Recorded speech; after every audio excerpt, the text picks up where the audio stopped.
सबको, सभी दिल्ली वासियों को नमस्कार। दिल्ली में कोरोना बहुत तेज़ी से फैल रहा है, जैसे कि देश में भी बाकी हिस्सों में काफ़ी तेज़ी से फैल रहा है। पिछले 24 घंटे में दिल्ली में लगभग 24,000 केसेस आए हैं। ये रिपोर्ट थोड़ी देर में अभी जारी होगी, जो डेली बुलेटिन जारी होता है। पिछले 24 घंटे में 24,000 केसेस आए हैं। उसके पिछले 24 घंटे में आए थे 19,500 केस। तो आप देख सकते हो कि एक ही दिन के अंदर केसेस 19,500 से बढ़ के 24,000 हो गए हैं। पॉजिटिविटी रेट 24% से ज़्यादा हो गया है। तो स्थिति काफ़ी गंभीर है, चिंताजनक है। अब दिल्ली के अंदर ऑक्सीजन की कमी होने लगी है, रेमडेसिविर की कमी होने लगी है। आज मैंने काफ़ी लंबी एक एक चीज़ के ऊपर मीटिंग ली थी सभी ऑफिसर्स के साथ। तो जो हमारे 3-4 दिन पहले हमारी असेसमेंट थी,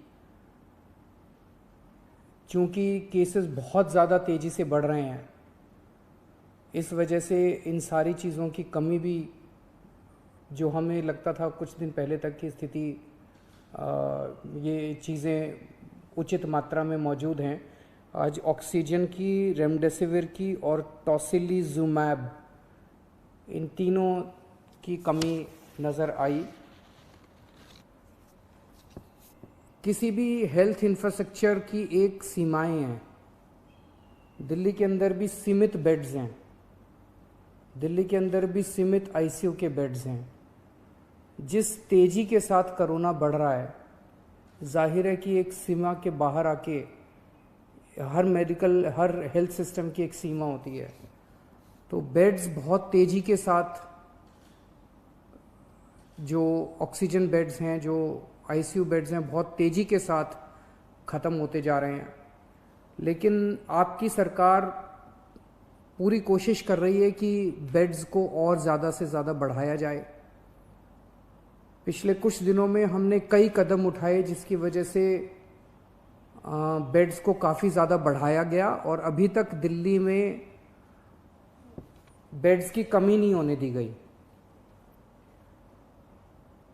अभी भी आने वाले कुछ दिनों के अंदर हमने बेड्स को बढ़ाने के लिए कई कदम उठा रहे हैं और अगले कुछ दिनों के अंदर ही, 2-4 दिनों के अंदर ही, मैं उम्मीद करता हूं कि बड़े स्केल के ऊपर बेड्स हम बढ़ा पाएंगे। कोशिश करेंगे कि अगर कोई मरीज़ को बेड चाहिए, सीरियस मरीज़ हो, उसको ऑक्सीजन चाहिए, तो ऑक्सीजन की दिक्कत नहीं होनी चाहिए उसको। हमारा इस वक्त सबसे मेन मकसद है, इसमें सबसे ज़्यादा ज़रूरी हो जाता है कि मरीज को ऑक्सीजन की ज़रूरत होती है। तो हम जितने ज़्यादा से ज़्यादा बेड्स क्रिएट कर रहे हैं, हम कोशिश कर रहे हैं कि उनको ऑक्सीजन बेड्स बनाया जाए, ताकि एक लेवल के सीरियस मरीजों को उसके ऊपर इलाज किया जा सके। तो यमुना स्पोर्ट्स कॉम्प्लेक्स में और कॉमनवेल्थ गेम्स में लगभग 1300 ऑक्सीजन बेड्स का इंतज़ाम किया जा रहा है। राधा स्वामी सत्संग ब्यास में शुरू में अभी 2,500 बेड्स का इंतज़ाम कर रहे हैं और उसके तुरंत बाद फिर 2,500 बेड्स का और इंतज़ाम करेंगे।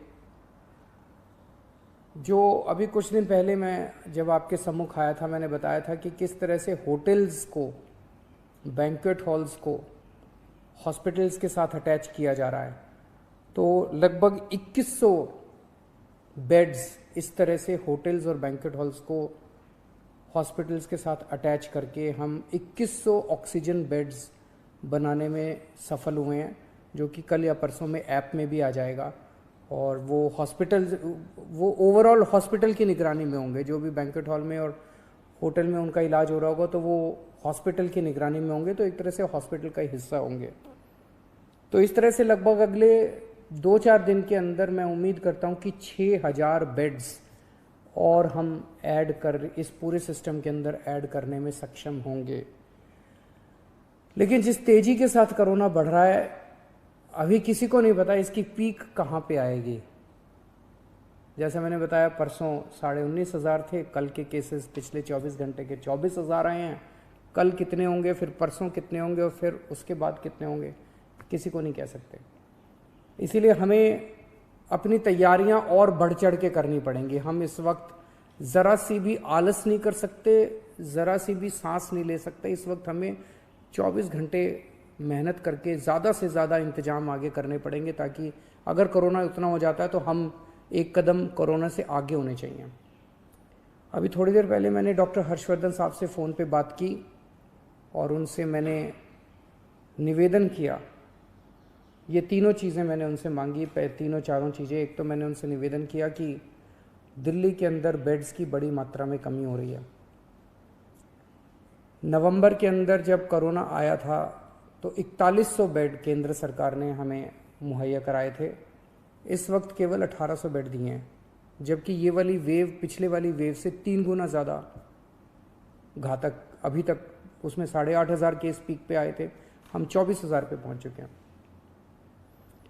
तो उनसे मैंने निवेदन किया, केंद्र सरकार के लगभग 10,000 बेड्स हैं दिल्ली में, इसमें से कम 50% बेड्स कोरोना के लिए रिजर्व किए जाएं। जैसे अगर मैं बताऊं, जो मेन ऑल इंडिया मेडिकल है उसमें 1162 बेड्स हैं टोटल, उसमें से केवल 23 बेड्स कोरोना के लिए रिजर्व किए गए हैं।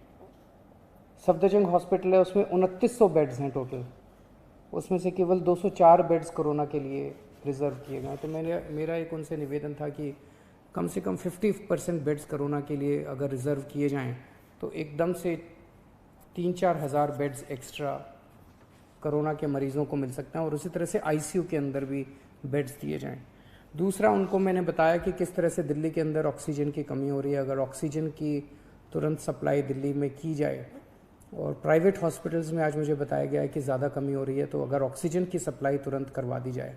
और तीसरा, मैंने उनको बताया कि रेमडेसिविर और टोसिलिजुमैब की काफ़ी किल्लत हो रही है, अगर वो मुहैया कराई जा सके। हमें केंद्र सरकार से हमेशा कोरोना की लड़ाई के दौरान मदद मिली है, और मैं पूरी उम्मीद करता हूं कि इस बार भी केंद्र सरकार दिल्ली में हमें पूरी मदद मिलेगी। ये भी सामने ऐसी खबरें आई हैं कि ये कुछ दवाइयाँ जिनकी शॉर्टेज हो रही है, इसकी शायद कभी ब्लैक मार्केटिंग ना हो रही हो, होर्डिंग ना हो रही हो। तो आज अफसरों की मीटिंग में सख्त निर्देश दिए गए हैं कि उनके ऊपर रेड मार के और सख्त से सख्त कार्रवाई की जाए अगर कोई भी इन दवाइयों की होर्डिंग या ब्लैक मार्केटिंग करते हुए पाया जाता है। तो एक शिकायत ये आ रही है, और ये सही भी है, कि टेस्ट्स में अचानक दिल्ली के अंदर, दिल्ली देश में अकेला शहर था जहाँ 24 घंटे में टेस्ट के रिजल्ट आया करते थे। पिछले कुछ दिनों से 3-3, 4-4 दिन लग रहे हैं टेस्ट्स में, ये शिकायतें आ रही हैं। और उसका कारण ये है कि कुछ लैब्स ने अपनी कैपेसिटी से ज़्यादा सैंपल उठाने चालू कर दिए हैं। उनकी कैपेसिटी मान लीजिए 5,000 की है दिन की, वो 10,000 ले लेते हैं, 15,000 सैंपल डेली ले लेते हैं, और वो एक देने सैंपल का रिजल्ट देने में उनको 3-3, 4-4 दिन लग जाते हैं। इससे नुकसान आप समझिए कि एक सीरियस मरीज, उसने आज सैंपल दिया, उसका रिजल्ट अगर 3 दिन बाद आएगा, 3 दिन के अंदर तो उस व्यक्ति की मौत भी हो सकती है। तो उनकी ज़िंदगी के साथ खेल रहे हैं। ऐसी लैब्स के खिलाफ सख्त कार्रवाई की जाएगी जो अपनी कैपेसिटी से ज़्यादा सैंपल उठाते हैं और 24 घंटे के अंदर रिपोर्ट नहीं देते। और सभी डीएम्स को भी इंस्ट्रक्शंस दिए गए हैं कि किसी भी लैब को सैंपल देने के पहले देखें कि उनके पास कुछ पेंडिंग सैंपल्स तो नहीं पड़े हुए हैं। उन लैब्स को बिल्कुल सैंपल ना दिए जाएं जो 24 घंटे के अंदर अपनी रिपोर्ट नहीं दे रहे हैं। कुछ हॉस्पिटल्स देखने को मिले,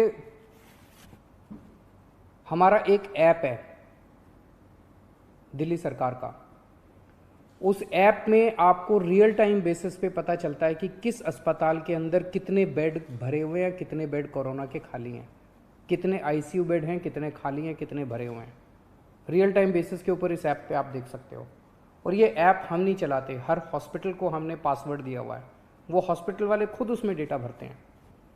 तो जिस हॉस्पिटल ने अपने ऐप में, हमारे दिल्ली सरकार के ऐप में भरा हुआ है कि अभी मेरे पास 40 बेड खाली हैं, और कोई वहाँ जाता है और बेड मांगता है और अस्पताल मना कर देता है, तो ये इसके खिलाफ अब सख्त कार्रवाई की जाएगी। इस तरह की शिकायतें आ रही हैं कि ऐप में दिखा रहे हैं कि बेड है, लेकिन अस्पताल बेड दे नहीं रहे, वहाँ जाते हैं तो कहते हैं बेड खाली नहीं है। ऐसे अस्पतालों के खिलाफ जो गलत जानकारी भर रहे हैं, जो फ़ोन पे ठीक जानकारी नहीं दे रहे हैं, और ऐप में होते हुए भी अगर वो मरीज को बेड नहीं देते हैं, ऐसे अस्पतालों के खिलाफ अब सख्त कार्रवाई की जाएगी। कोरोना से निपटने के लिए हमें मजबूरी में ये वीकेंड कर्फ्यू लगाना पड़ा। चारों तरफ से खबर आ रही है कि लोग इसका अच्छे से पालन कर रहे हैं। अगले कुछ दिनों तक हम स्थिति पे नज़र रखे हुए हैं। अगर स्थिति और गंभीर होती है और अगर हमें जो भी कदम इसको कंट्रोल करने के लिए, आपकी ज़िंदगी बचाने के लिए, आपकी सुरक्षा के लिए, आपके स्वास्थ्य के लिए जो भी कदम उठाने पड़ेंगे, हम कदम उठाएंगे। और मैं उम्मीद करता हूं कि आज तक जैसे आपने मेरा साथ दिया, हर कदम पे जो भी कदम हमने उठाया आपने साथ दिया, आप इसी तरह से हमारा साथ देते रहेंगे। नमस्कार।